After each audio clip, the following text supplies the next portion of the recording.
First, to the Solicitor General and the NTC, to be clear, we take no offense with your legal opinion.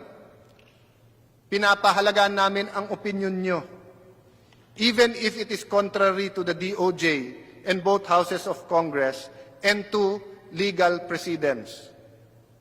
What we do object to and take serious offense with is the furtive manner by which you deliberately and maliciously undermine the authority of Congress. March 10 nagsalita na mabibigyan ng provisional authority. It was only on April 30 na sumulat ang Solgen sa NTC. It was only May 3 that he made the threats to NTC public. And when the investigation takes place, we have evidence that there was collusions with some private individuals to stir up, the basis for all of this. But the point is, Mr. Speaker, we can only act based on the best information we have. And when you come to Congress, especially if you are part of the government, we expect you to tell us the truth.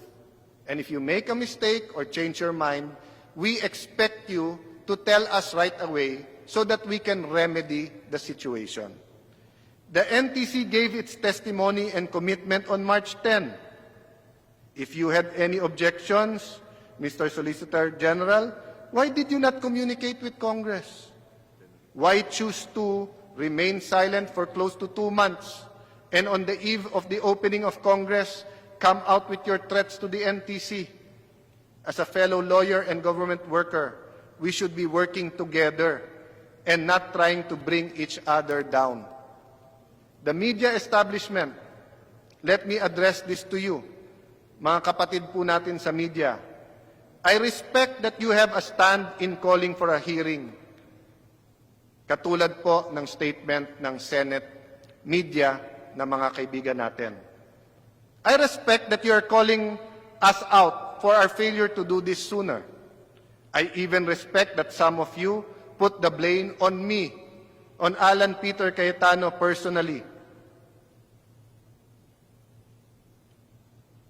But when you blindly call for the approval of the franchise, without having heard all the sides of the story, then you show yourselves not as advocates of fair and balanced presentation of the facts, as is taught in all the schools that teach journalism, as journalists are sworn to.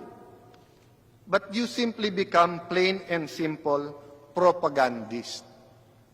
Kung hiningi niyo po sa amin na mag-hearing at mag-action kaagad, nire-respeto namin yon.